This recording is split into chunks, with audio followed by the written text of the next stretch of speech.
Assalamualaikum warahmatullahi wabarakatuh.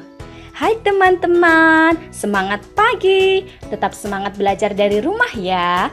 Hari ini kita akan belajar materi tema 4, subtema pertama dan pembelajaran kedua.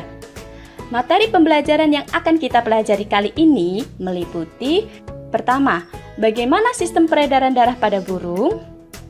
Kedua, organ peredaran darah burung. Ketiga, fungsi organ peredaran darah burung. Yuk simak baik-baik ya penjelasan materinya.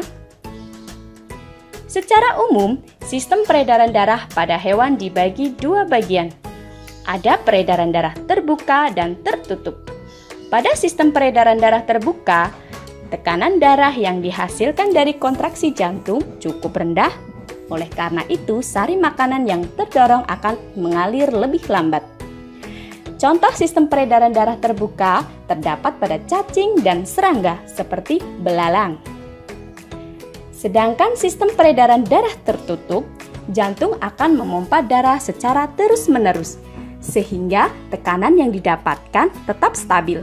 Hal ini akan mendorong darah keluar dengan lebih kuat dari pembuluh darah dan memasuki organ jantung dengan kecepatan yang baik.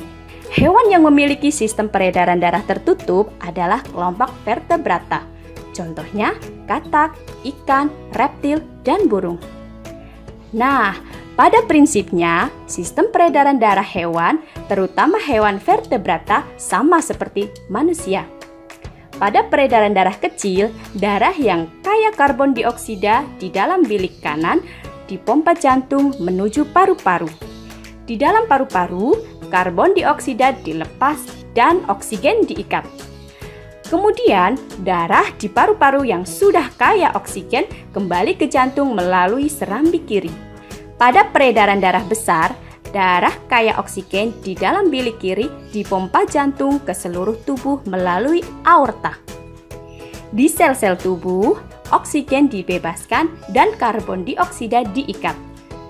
Selanjutnya, darah yang kaya karbon dioksida mengalir melalui pembuluh vena menuju serambi kanan dan masuk bilik kanan. Sekarang, yuk kita pelajari organ-organ peredaran darah pada burung beserta fungsinya. Yang pertama, jantung. Coba kalian amati gambar berikut ini. Ternyata, jantung burung mempunyai bagian-bagian yang sama seperti jantung manusia. Jantung pada burung berfungsi untuk memompa darah agar darah beredar ke seluruh tubuh. Vertebrata ini mempunyai jantung yang terdiri atas 4 ruang. Ada atrium serambi kanan, atrium serambi kiri, ventrikel bilik kanan, dan ventrikel bilik kiri. Yang pertama, serambi kanan. Serambi kanan berfungsi untuk menerima darah kotor yang kaya akan karbon dioksida dari seluruh tubuh. Kedua, serambi kiri. Serambi kiri berfungsi untuk menerima darah bersih yang kaya akan oksigen dari paru-paru. Yang ketiga, bilik kanan. Bilik kanan berfungsi untuk memompa darah kotor yang kaya akan karbon dioksida ke paru-paru. Keempat, bilik kiri. Bilik kiri berfungsi untuk memompa darah bersih yang kaya akan oksigen ke seluruh tubuh. Kemudian yang kedua, pembuluh darah. Pembuluh darah berfungsi sebagai tempat mengalirnya darah dari jantung ke seluruh tubuh dan dari seluruh tubuh kembali ke jantung. Pembuluh darah pada burung terdiri dari sebagai berikut. Pertama, arteri. Pembuluh darah arteri berfungsi membawa darah bersih yang kaya akan oksigen ke seluruh tubuh. Kedua, arteri pulmonalis. Arteri pulmonalis yang membawa darah kotor yang kaya akan karbon dioksida ke paru-paru. Kemudian vena. Pembuluh darah vena berfungsi membawa darah kotor yang kaya akan karbon dioksida dari seluruh tubuh untuk kembali ke jantung. Vena pulmonalis. Vena pulmonalis yang membawa darah bersih dari paru-paru ke jantung.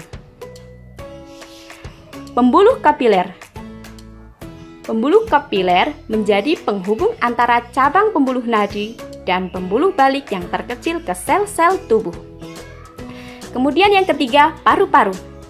Paru-paru burung berfungsi untuk menukar oksigen dari udara dengan karbon dioksida dari darah. Paru-paru burung mirip dengan hewan mamalia lainnya. Nah, demikian tadi penjelasan materi sistem peredaran darah pada burung. Semoga materi yang kakak sampaikan bisa bermanfaat dan dapat kalian pahami dengan baik. Terima kasih, sampai jumpa. Wassalamualaikum warahmatullahi wabarakatuh.